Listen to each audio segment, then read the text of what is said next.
that this generation is the most exciting generation in Christian history. Bago po kumarito ang ating Panginoon, katulad ng pangako ng kanyang salita, ang Banal na Espiritu ng Diyos ay lulubog at bababa at pupunuin ang bawat sumasampalataya at nakaranas ng napakalakas at malayong pagkilos ng Santo Espiritu sa kanyang buhay. Kaya sa gabi ito'y napakasarap nating paggulay-gulayin na makita sa liwanag ng kanyang salita kung paano naranasan ng early church ang napakalakas na pagkilos at panibagong sigla sa kanyang pananampalataya sa pagsunod at paglilingkod po sa ating Panginoon. At naniniwala po ako, ito po ang kailangan ng lahat po sa atin. Pananampalataya, paniniwala natin ng buong buo natin na sa panahon ito, dito natin mararanasan ang kakaibang kilos, galaw ng Banal na Espiritu na hindi pa natin naranasan ng mga nakaraan. Hindi naman po isang simpleng pananampalataya, kundi pananampalataya ng bawat sa atin na alam natin na ang Diyos ay kumikilos at patuloy nakikilos po sa ating buhay. Pananampalataya natin ang Diyos ay hindi po nagbabago kung paano ang Diyos ay gumawa ng hibala. During His earthly ministry, ang Diyos ay kaya pa rin gumawa ng hibala maging sa ating po kapanahonan. At ang Diyos ating pinaglilingkuran ay hindi po nagbabago kahapon, ngayon at magpakailanman. At ang pananampalataya na nais maging ng Panginoon ay pananampalatayang pinakahawakan at pinagtitibay. Isang pananampalataya na hindi po pwedeng mag-give up kung anuman ang gawa o paghahadlang ng kaaway sa kanyang buhay. Purihin ng Panginoon, dahil sa panahon ito, tayo tinawag ng Diyos, sa panahon ito na pinili at tinawag tayo ng Diyos na maranasan natin ang galaw at kilos po ng ating Panginoon. As what Brother Eddie have been telling us always, diba, sabi niya, this might be the last surah of the Holy Spirit before the second return of Jesus. It's really exciting, no? The second return of Jesus Christ is our blessed hope. Maasa tayo, darating ang araw, makikita natin, katulad ng kanyang pangako na muling papalito ang ating Panginoon. Pero tatandaan natin, huwag rin natin kalimutan na habang hinihintay natin ang pagpalito ng Panginoon, habang excited po tayo lahat sa muling pagbabalik ng ating Panginoon, sinabi rin ng ating Panginoon na we need to occupy till He comes. Amen? Meron pa rin po tayong mga assignment na dapat po natin gawin ng may pananampalataya. Gawin po natin ng effectively and faithfully. Amen? Amen po ba? Amen po ba? At masarap makita na sa pagtipon-tipon ay nararanasan natin ng Diyos ay kumikilos. Kaya sabi nga ng maraming scholars ang kilos at galaw po ng Panginoon. Alam niyo po ba, ayon sa pag-aaral, ang isa raw na dahilan kung bakit maraming mga Kristiyano na nagdesisyon na hindi na tumungo at hindi na sumimba, ay hindi na nila nararanasan ang Diyos sa loob ng simbahan. Sabi na, the reason why so many drop outs, because they no longer, they decided not to go to church, not to attend the service, because they no longer experience God in the church. Isa po yan nakalulungkot na tagpo sa ating kapanahunan. Pero tayo sa JIL, umaasa tayo, nananampalataya tayo, na hindi pa ho tapos ang Diyos sa JIL. At ito ang itinagdang panahon upang muli natin maranasan ang panibagong galaw, kilos at kapangyarihan ng Diyos sa JIL at sa buhay ng mga JIL people. Amen. Amen ko ba? Amen ko ba? Kaya, with due respect with other ministry, na ngayon ang alam ang Messiah about revival. Pero alam natin, 2-3 years ago, Brother Ed has been shouting and yelling and telling us about this revival that's really coming to the church. Amen? Amen? Kaya doon pa lamang, gano'n at totoon, ipinapahayag na, sinasabit na ang revelation na tinanggap ni Brother Eddie patungkol dito sa revival. At nananampalataya tayo. Ito'y mangyayari sa ating pong kapanahunan. Right? Amen? Amen. Amen. Revival is not about the program, but revival is about God breathing in the life, or breathing life into a hungry, believing heart. Revival is about God, breathing life into a hungry heart. Sino rito ang uhaw na uhaw at gutom na gutom sa galawang kilos ng Diyos? Amen. Pagkaso natin ang ating kamay. At alam natin sa ating uhaw at gutom sa kilos ng Diyos, yun ang nag-a-attract para bumaba at kumilos ng Diyos at punuin at isatisfy ang ating kauhawan at kagutuman sa kanyang kilos sa ating buhay. Amen po ba?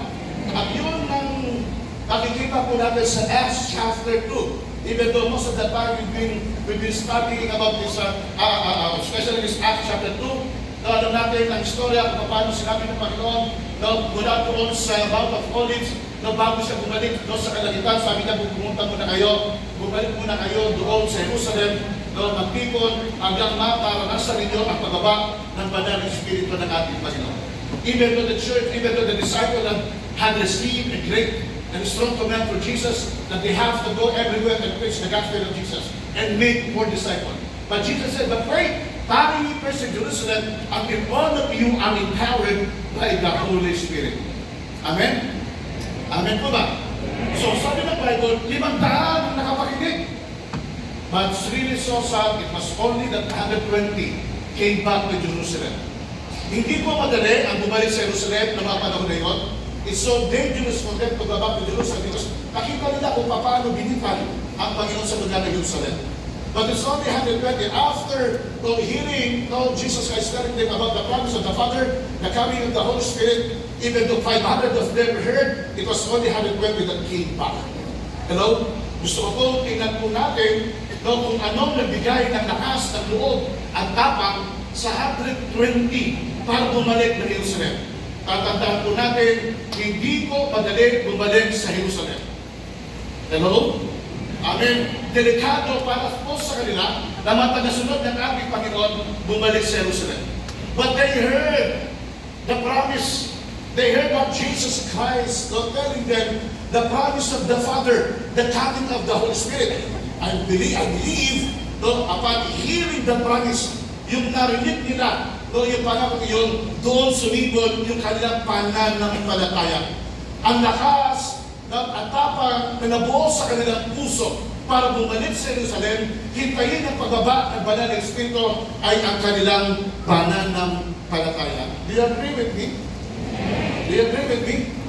It is their faith that gave this disciple the courage to go back to Jerusalem. Nalaman nila, narinig nila. 500 sila nakapakinig.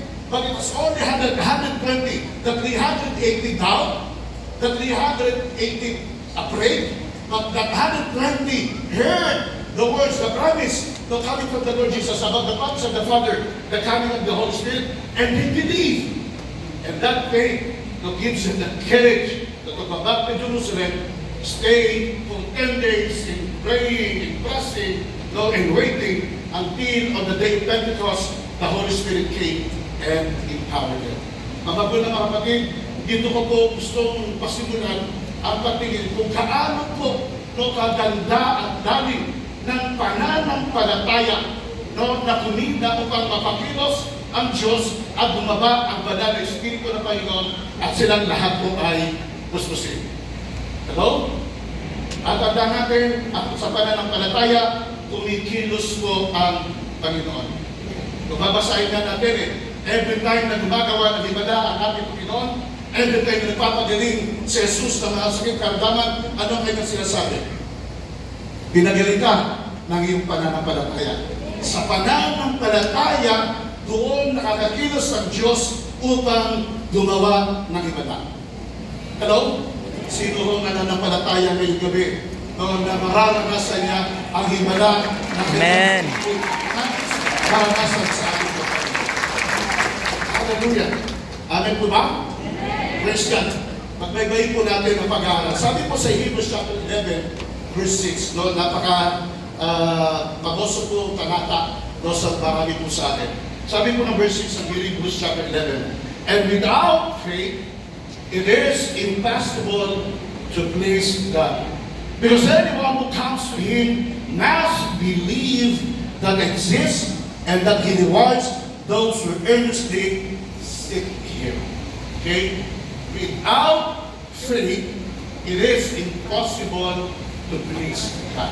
Kaya nga, pinagdidiinan po ng salita ng Diyos sa ating pananampalataya, na sa ating pong naglilingkod at sumusunod sa Panginoon, ang kahalagahan ng pananampalataya. No? How many times that we have read the Bible reminding us that the just shall live by faith, that we have to live by faith, not by works. Hello? Amen? Dahil sa pananampalataya natin, doon tumikilos at gumagalaw ang Panginoon.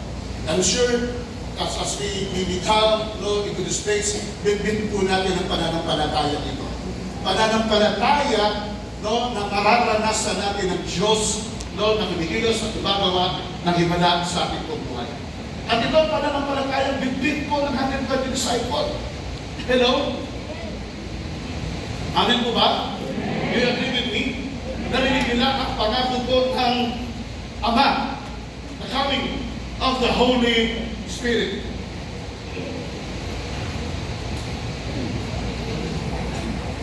Until all of you are empowered by the Holy Spirit. Kung narinig nila yun, they believe.